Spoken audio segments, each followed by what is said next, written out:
राधा स्वामी प्यारी सत्संग जी। आज का सत्संग एक कमेंट पे आधार पर है जिसमें पूछा गया है कि मैंने कहा था कि मंदिर में जाना धर्म नहीं, मूर्ति की पूजा करना धर्म नहीं, भगवान की स्तुति करना खुशामद है। अगर ऐसा है तब तो फिर धर्म कुछ बचता ही नहीं। विश्वास भी करना नहीं, पूजा भी करनी नहीं, प्रार्थना भी करनी नहीं, मंदिर भी जाना नहीं, तब तो फिर धर्म बचता नहीं। तो हम जानेंगे इसका जवाब। उससे पहले पिछले सत्संगों में हमने चर्चा की थी कि धर्म क्या होता है, धार्मिक व्यक्ति क्या होता है, हमारे अंदर के डरों को कैसे मिटाएं। अगर आपने वो सत्संग नहीं सुने हैं तो कृपया इसी चैनल पे जाके सुन लीजिएगा। तो चलिए हम अपने मूल प्रश्न की तरफ बढ़ते हैं। तो शायद आपने मेरी बात समझी नहीं। अगर मेरी बात आपकी समझ में आ जाए तो जो इन सब को छोड़कर जो बचता है वही रहता है, वही धर्म है। नहीं समझ में आई आपको मेरी बात, उसके कुछ कारण हैं। पहली बात, मैंने आपसे कहा कि मूर्ति को पूजा धर्म नहीं है, मूर्ति की पूजा नहीं करनी है। उसका क्या अर्थ है? उसका ये अर्थ था कि जो व्यक्ति मनुष्य निर्मित मूर्तियों से बंध जाता है वह उस परमात्मा को कभी नहीं जान सकेगा जो कि मनुष्य निर्मित नहीं है। मूर्ति भगवान नहीं है, ये मूर्ति तो मनुष्य की बनाई हुई है।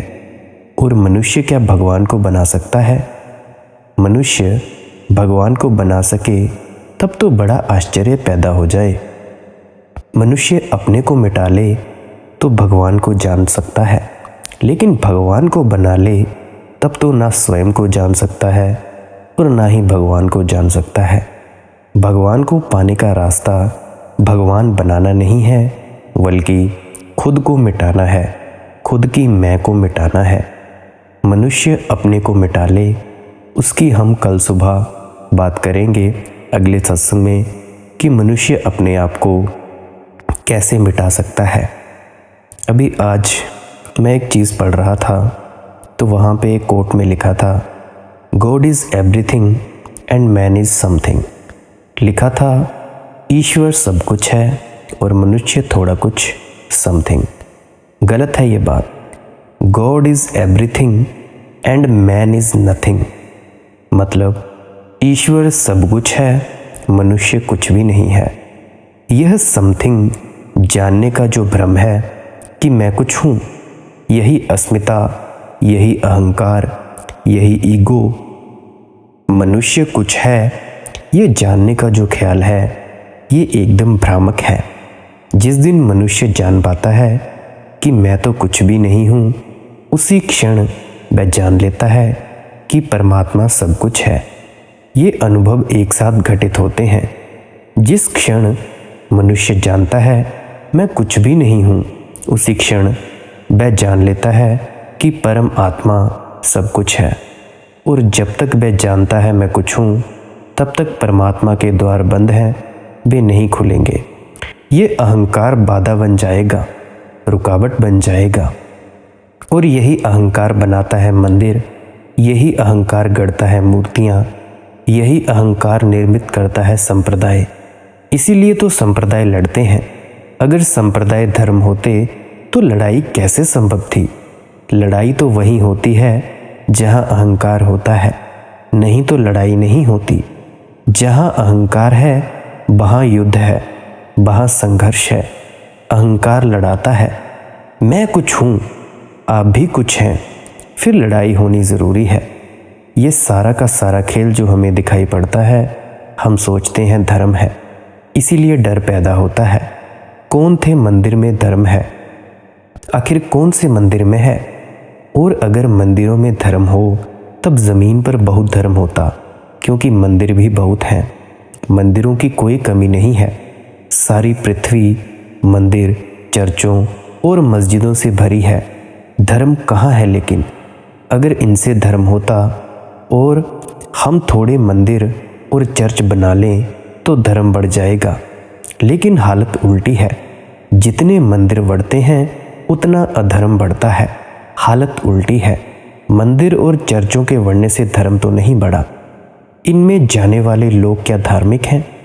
अगर इनमें जाने वाले लोग धार्मिक हैं तो वे कौन से मुसलमान थे जिन्होंने हिंदुओं की हत्या की? और वे कौन से हिंदू हैं जो मुसलमानों की हत्या करते हैं? वे कौन से कैथोलिक हैं जो प्रोटेस्टेंट्स को मारते हैं?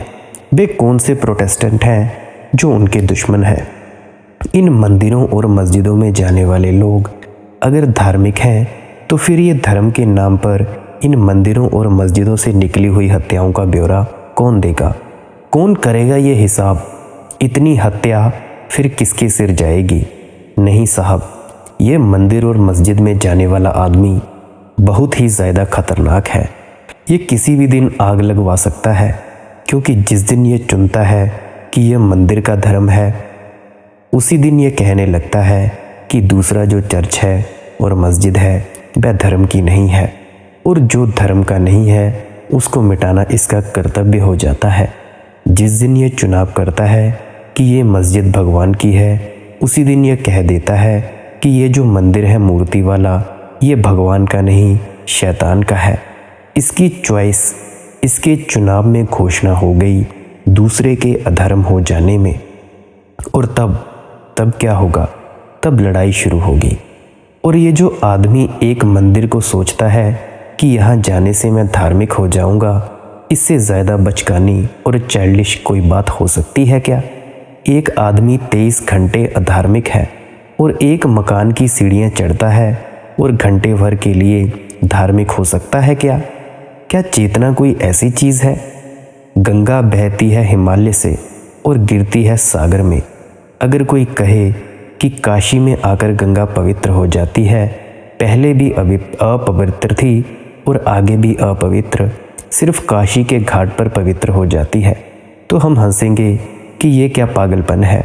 क्योंकि जो गंगा पीछे थी वही तो काशी के घाट से भी निकलेगी, और जो काशी के घाट से निकलेगी वही तो आगे भी जाएगी। आगे भी अपवित्र, पीछे भी अपवित्र, तो काशी के घाट पर पवित्र हो जाती है। कैसे हो सकता है ये?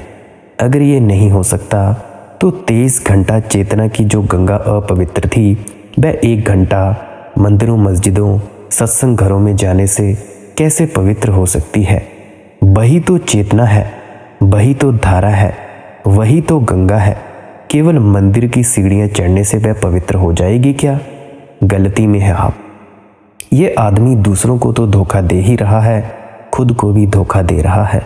अगर आंख बंद करके भीतर देखेगा तो पाएगा वही चेतना चल रही है, वही हिसाब, वही पाप, वही हिंसा, वही हत्याओं की योजनाएं चल रही हैं अंदर।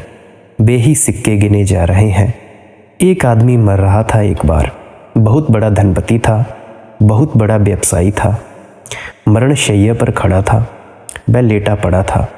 आखिरी क्षण थे और चिकित्सकों ने कहा आज का सूरज अंतिम होगा। सूरज ढलने को था, वह भी ढलने को था। उसने एकदम आंख खोली।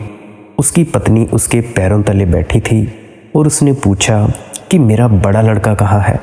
तो उसकी पत्नी को ख्याल आया कि शायद प्रेम से भरकर वह पूछ रहा है, क्योंकि उस आदमी ने कभी ये नहीं पूछा था कि मेरा बड़ा लड़का कहाँ है। जो पैसे के हिसाब में रहता है वह प्रेम का हिसाब कभी भी नहीं रख पाता। या तो पैसे का हिसाब होता है या प्रेम का हिसाब होता है। ये दोनों खजाने एक साथ नहीं भरे जा सकते। इसीलिए जिसके पास जितनी पैसे की पकड़ होती है, प्रेम उसका उतना ही क्षीण हो जाता है, और जिसका प्रेम विराट होता है उसके पैसे की पकड़ चली जाती है। तो जिंदगी भर उसने पैसे के हिसाब तो पूछे थे कि रुपया कहाँ है, लेकिन उसने ये कभी नहीं पूछा था कि मेरा बड़ा लड़का कहाँ है। उसकी पत्नी ने सोचा आज शायद प्रेम से भरकर उसे ख्याल आ गया, अंतिम क्षणों में शायद वह प्रेम से भर गया है। अच्छा है, धन्य भाग्य है यह कि अंतिम क्षण उसके प्रेम और प्रार्थना से भरे हुए हों।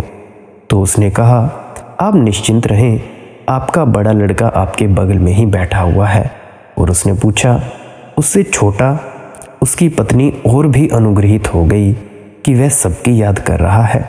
उसकी पत्नी ने कहा, वह भी आपके बगल में बैठा हुआ है। उसने पूछा, उससे छोटा? वह भी बगल में बैठा हुआ है। उससे छोटा? 5 लड़के थे उसके। उसने पांचों के बाबत पूछा और अंत में वह एकदम उठकर बैठ गया और उसने कहा, इसका क्या मतलब? फिर दुकान पर कौन बैठा हुआ है? वह अब भी पैसों का ही हिसाब लगा रहा है। वह पत्नी गलती में थी कि वह प्रेम का लेखा जोखा कर रहा है अंतिम क्षणों में। असल में जिसने जीवन भर पैसों का हिसाब किया हो, अंतिम क्षण में भी वह पैसे का ही हिसाब रखेगा। अंतिम क्षण में भी। और जो मंदिर की सीढ़ियों के बाहर पैसों का हिसाब करता रहा, सत्संगों घरों के बाहर पैसों का हिसाब करता रहा, वह मंदिर और सत्संग घर के भीतर भी पैसों का हिसाब ही करेगा। उसकी बंद आंखें देखकर भूल में मत पड़ जाना। उसके भीतर वही हिसाब चल रहा है जो बाहर चल रहा था। उसके चंदन और टीका को देखकर, सफ़ेद कपड़ों को देखकर धोखे में मत पड़ जाना। वह चंदन, टीका और सफ़ेद कपड़े, वक्त भी वही हिसाब चल रहा है जो बाहर चल रहा था। ये वही आदमी है। आदमी ऐसे नहीं बदला करता। आदमी बदलता है तो पूरा बदलता है, नहीं तो नहीं बदलता। आदमी का कोई खंड खंड बदलाहट नहीं होती। कोई ऐसा नहीं होता कि एक घड़ी को अच्छा हो जाए और 10 घड़ी को बुरा हो जाए। ऐसा नहीं होता। चेतना इकट्ठी है, वह पूरी बदलती है। तो जिसकी चेतना पूरी बदलती है वह मंदिर नहीं जाता, बल्कि वह जहाँ भी जाता है वहीं पाता है कि मंदिर है। जिसकी चेतना बदल जाती है वह किसी परमात्मा की तलाश में मकान में नहीं जाता, बल्कि जहाँ भी आंख डालता है पाता है कि परमात्मा है। मंदिर जाने वाले धार्मिक नहीं है, लेकिन जो आदमी हर क्षण अपने को मंदिर में पाता है वह धार्मिक ज़रूर है। भगवान की मूर्ति पूजने वाला धार्मिक नहीं है। सतगुरुओं के पीछे भागने वाले धार्मिक नहीं है। लेकिन जो हर मूर्ति में पाता है कि भगवान है वह धार्मिक है। जो हर मूर्ति में पाता है कि भगवान है, हर मूर्तिमंत जो भी आकार है उसमें उसी निराकार की ध्वनि और संगीत उसे सुनाई पड़ता है, वह धार्मिक है।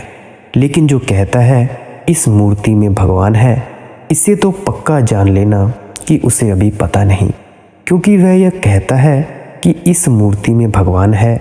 इसका मतलब है कि बाकी जगह और क्या है, शेष जगह और क्या है? फिर शेष जगह भगवान नहीं है। चुनाव, सिलेक्शन इस बात को बता देता है कि शेष जगह नहीं है, यहाँ है। इसीलिए मैं इतनी यात्रा करके इस मंदिर में तक आता हूँ, नहीं तो सब जगह वही था। ये जो हमारे चित्त के खंड खंड हमने धर्म बनाए हुए हैं, ये अपने को धोखा देने के लिए है, ताकि बिना धार्मिक हुए धार्मिक होने का मज़ा आ जाए। सुबह उठकर मंदिर हो आए, सोचा कि धार्मिक है। मोहम्मद एक दिन सुबह अपने एक मित्र को उठाकर मस्जिद ले गए। वह रोज़ सोया रहता था, उस दिन उसे उठाकर लेकर मस्जिद ले गए। वह पहली दफ़ा मस्जिद गया। जब वापस लौटते थे तो अनेक लोग रास्तों पर अभी तक सोए हुए थे। उस मित्र ने मोहम्मद से कहा, देखते हो हज़रत, ये लोग कैसे अधार्मिक हैं, अभी तक सो रहे हैं। मोहम्मद ने हाथ जोड़े परमात्मा की तरफ, आकाश में कहा, हे परमात्मा क्षमा कर, मुझसे भूल हो गई। इस आदमी को ले जाकर, कल तक ये बेहतर था, कम से कम दूसरों को अधार्मिक तो नहीं समझता था। आज और एक बात भूल हो गई। आज ये एक दफ़ा मस्जिद क्या हो आया, ये कह रहा है कि मैं धार्मिक हूँ और बाकी ये सब अधार्मिक हैं। उस आदमी से कहा, भाई तू कल से मत आना और तू वापस जा, मेरी नमाज ख़राब हो गई है, मैं फिर से जाकर नमाज पढ़ाऊँ। ये जिसको हम धार्मिक आदमी समझते हैं, जो मंदिर हो आता है, ये बड़ा मज़ा ले रहा है आपको अधार्मिक बताने का, और बड़े सस्ते में। धार्मिक होना बड़ी दूसरी बात है, इतनी सस्ती और आसान नहीं, बड़ी क्रांति की बात है। वह क्रांति कैसे घटित हो सकती है उसके बारे में कल बात करूँगा। मेरी बातों को आपने इतने प्रेम और प्यार से सुना, इसके लिए बहुत ही ज़्यादा अनुग्रहित हूँ। आपका समय देने के लिए शुक्रिया। अंत में आपके भीतर बैठे परमात्मा को प्रणाम करता हूँ। राधा स्वामी जी।